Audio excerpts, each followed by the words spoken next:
Hello दोस्त, कैसे हो आप लोग।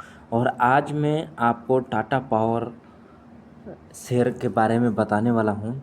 और हम क्या जानेंगे, हम इसका टेक्निकल एनालिसिस देखेंगे कि टेक्निकली में कैंडल पैटर्न को देख के क्या लग रहा है। और फंडामेंटल जाके देखेंगे कि आगे की ग्रोथ कितनी दिख रही है और कितनी स्पीड में दिख रही है। क्या ऐसे भी हो सकता है कि टाटा सेक्टर की शेयर है तो ना गिरे लेकिन यहाँ पे होल्ड हो जाए एक आध साल के लिए, ऐसे भी हो सकता है जैसे कि ये होल्ड हुआ है। तो ये सारी चीज़ जानेंगे हम। टेक्निकल एनालिसिस के साथ साथ फंडामेंटल एनालिसिस भी देखेंगे और इसके साथ सारी बातें इस स्टॉक को लेके बात करूँगा मैं। तो सबसे पहले बात करते हैं मंथली चार्ट को लेके। कैंडल पैटर्न देख रहे हैं हम और मंथली चार्ट टाटा पावर का है, ये मैंने लगा दिया। इसमें देखने से ये लग रहा है कि 6 महीने से ये इसी प्राइस पे रुका हुआ है। 6 महीने से इसी प्राइस पे रुका हुआ है। सितंबर में इस प्राइस का इसने ब्रेकआउट दिया, ये रहा ब्रेकआउट।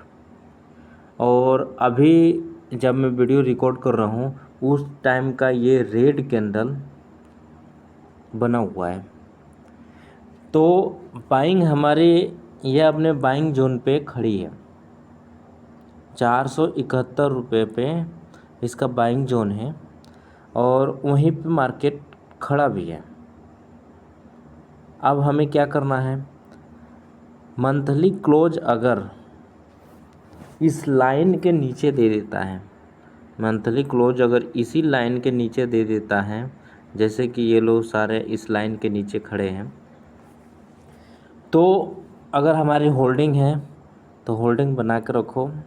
लेकिन अगर बाइंग करने के बारे में, अगर आपने बाइंग अभी अभी किया है तुरंत तो एक बार बाहर निकल जाओ, क्योंकि ये कब तक इस दायरे में रुका रहेगा ये पता नहीं है।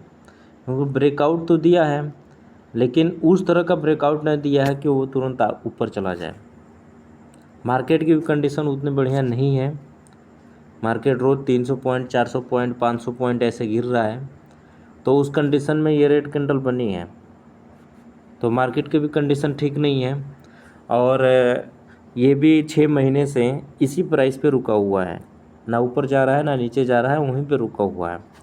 ऐसे ही इसने 2022 से लेके और 2023 तक यही काम किया था। ये देखो एक दायरे में रुक गया था।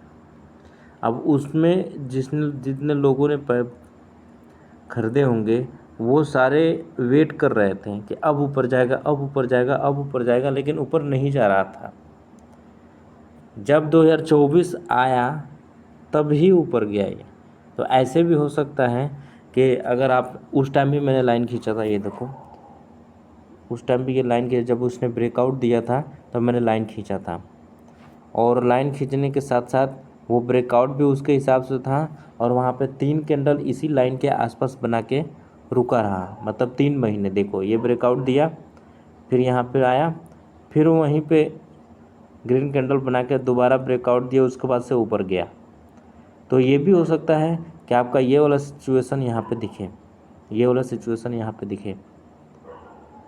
अब चलते हैं डेली चार्ट पे और डेली चार्ट पे देखते हैं कि डेली चार्ट क्या बोल रहा है। अब मैंने लगाया यहाँ पे डेली चार्ट और डेली चार्ट पे ये देखो ये लाइन के इर्द गिर्द ही घूम रहा है। जो मैंने लाइन खींचा है उसी लाइन के नीचे पहले से चल रहा है। वो लाइन एक रेजिस्टेंस का काम कर रहा था।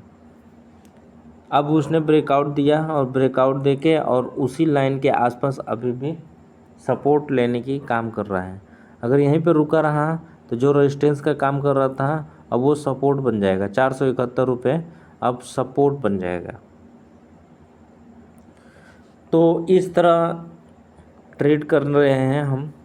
और अगर लंबे टाइम के लिए आपने होल्ड करके रखा है टाटा पावर को लेके, तो आगे कितना तेज़ चलेगा उसकी जानकारी हम कलेक्ट करते हैं और फंडामेंटल की तरफ देखते हैं। ये फंडामेंटल में ही पता चलेगा कि कंपनी का सेल्स ग्रोथ और प्रॉफिट ग्रोथ ये दोनों अगर बढ़िया है तो वो बहुत जल्दी ऊपर चला जाएगा।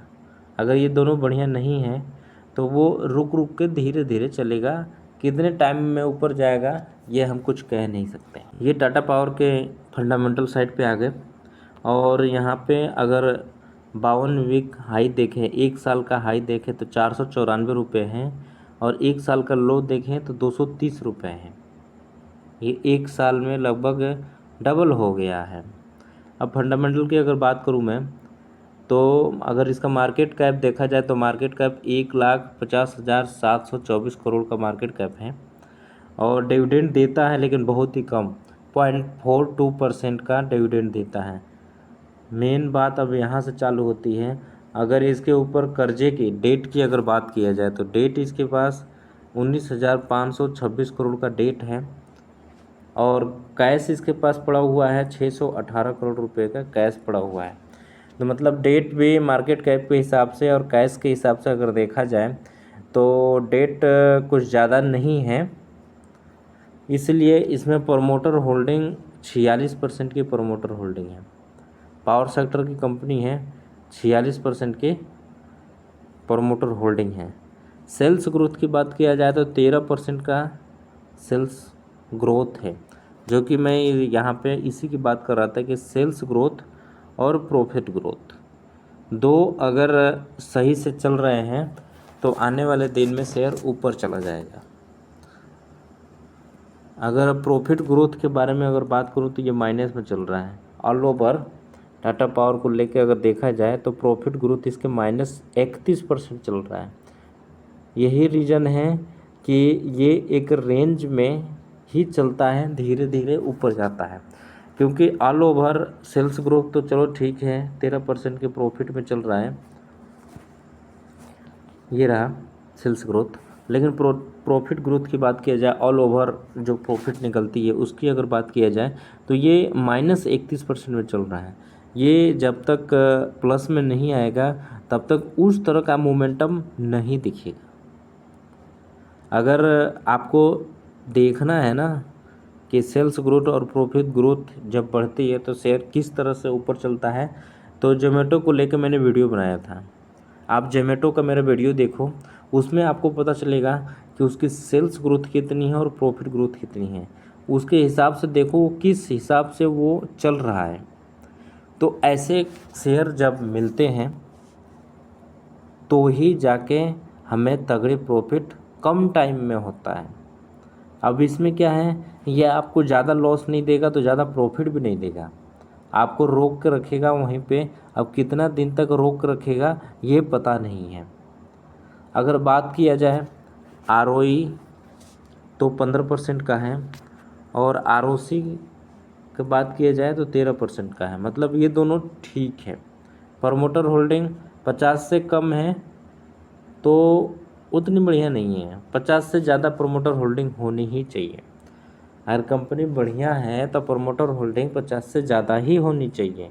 जैसे आप जाके देख लो, एनबीसीसी में देख लो, और Motherson Sumi wiring India limited में जाके देख लो, और राजू इंजीनियरिंग में देख लो, इसमें सब में 50% से ज़्यादा प्रमोटर होल्डिंग है, और सेल्स ग्रोथ बढ़िया है, प्रॉफिट ग्रोथ बढ़िया है, ठीक है।